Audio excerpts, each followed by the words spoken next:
Luto tayo ng pork barbecue on pan. At ito, meron tayong baboy.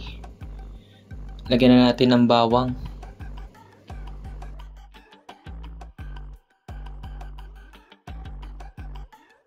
Tapos lagyan na rin natin ng kalamansi.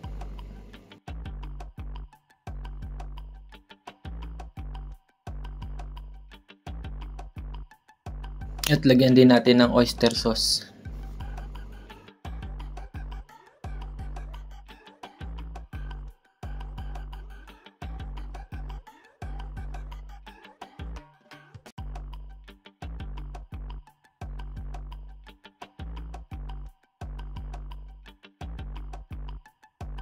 Sunod naman nating Silver Swan soy sauce.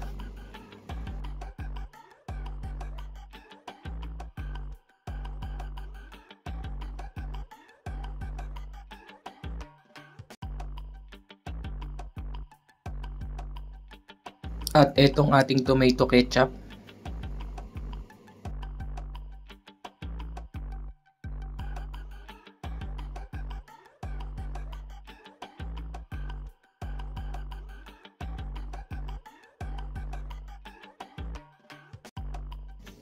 Ang ating black pepper.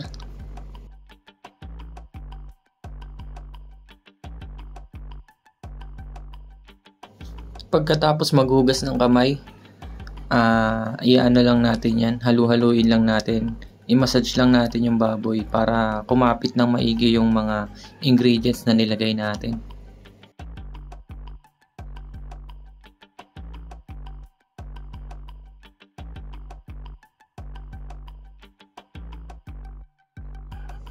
At ito na nga, takpan natin ng 1 oras para mas manuot yung lasa ng ingredients.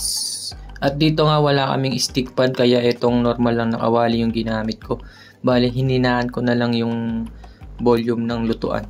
Kaya mas okay siya kasi hindi siya stick pan, para hindi siya masunog ano. At ito nga, ganyan lang ang gagawin hanggang sa makita mo na luto na yung karne. At pagkatapos, next procedure, ilalagay na natin yung natirang sauce. At nung napansin ko nga na medyo malambot-lambot na yung ibang parts ng karne, nilagay ko na yung sauce nya. Hintayin lang natin na matunaw yung sauce at kumapit sa karne. Bale, ito na nga yung ating pork barbecue on pan. Ayan. Iiwain natin. Ayan, medyo masarap ang itsura niya.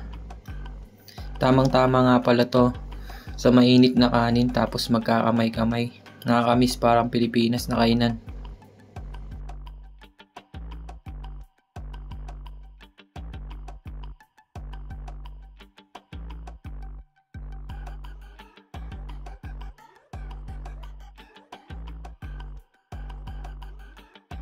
Siyempre, hindi mawawala ang ating chicken oil na parang totoo sa inasal, para damang-dama mo yung pagiging inasal type. At ito nga, meron din tayong sili, toyo, kalamansi. At ito, nakahanda na ang ating tanghalian.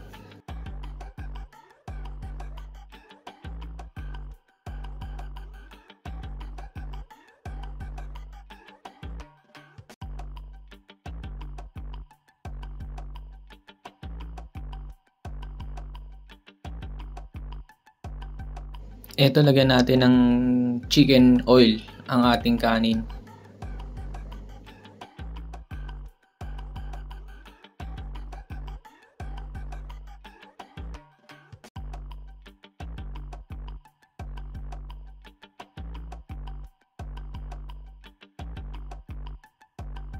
Tapos try natin lagyan ng 1 hiwa, tikman natin. Iharap natin yung camera. At ito, try natin. Dito masarap magkamay, kaya magkakamay tayo. Yan, sausaw natin sa toyo, sili, kalamansi. Tapos kagatan natin, tikman natin, sabay kanin na medyo mainit. Sarap, sakto-sakto.